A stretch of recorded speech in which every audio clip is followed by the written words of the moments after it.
Don't let us see me cry. Don't let us see me cry. Don't let us see me cry. Don't even tell her that I died. And please stop by. At the back we have our merch table. We have information about what we are, what we do, and we would love to get some time to talk to you. Chad's outside giving away free t-shirts, so you can grab one of those on your way out.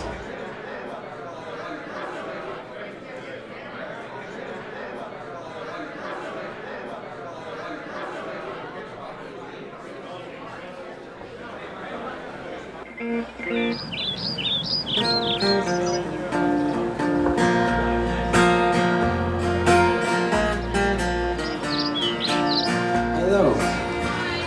It's hard following a band because I have no stuff. I got no songs, I got no instruments. I kind of didn't go to sleep last night. I made an awkward call to the front desk of a hotel in Tallahassee at 3:15 and asked for a 3:45 wake-up call.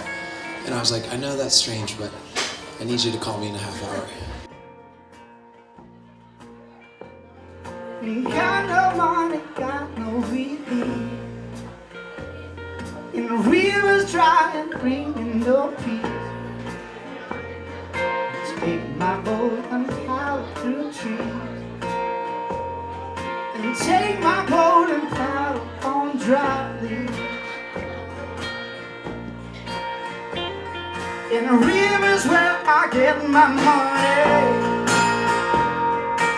That was because I wanted to get back for this. Did anyone see the banner that we have hanging down the street? That's like our pride and joy. Like I came straight here and just stood and looked at it for like 10 minutes. And my sister was teasing me like, it's not going anywhere. Like we can go do other stuff. There's actually a bunch of bands playing as well. But we were just kind of like, wow, like it's big and you can read it. And we were really proud of it. And basically what it says, welcome to Austin. And then it says, whether you came for the songs or the party, we'd like to take this moment to say that your life matters and your story is important.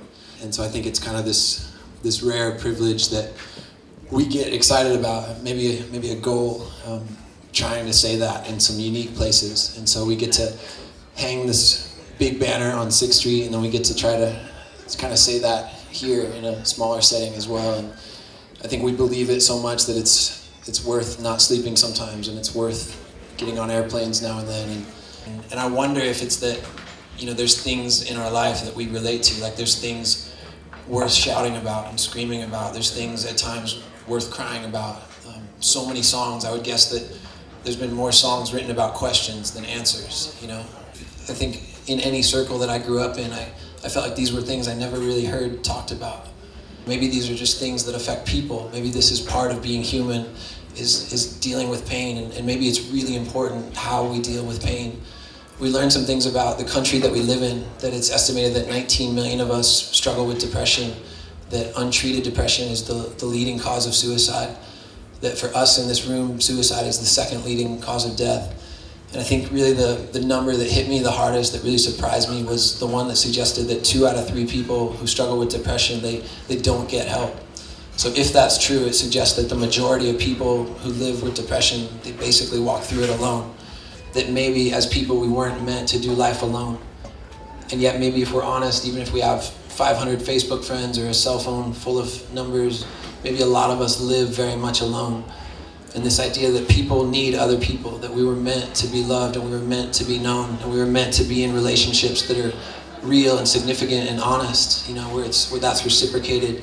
We're here because we believe that the words on that banner in the street, your story deserves to be heard, that you deserve people and places that you can unpack things in your life, and not just the hard stuff, not just the broken stuff, but the good stuff too. Like you need people who know your favorite song and why, and your favorite book and your favorite movie, who you have a crush on this week. Like we need people who know those parts of us, people who celebrate with us, and people who are willing to know us and hurt with us at times as well. We believe this is a conversation that is tremendously hopeful. That if you're in this room, if there's air in your lungs, that your life, your story is still happening, and there's room for things to be beautiful, and there's things worth fighting for, and there's things worth staying alive for. And we're kind of just wrestling with this idea of what does it really mean to love people, What does it really mean to learn to love myself, to live life in those kinds of relationships? And I'm going to leave it there.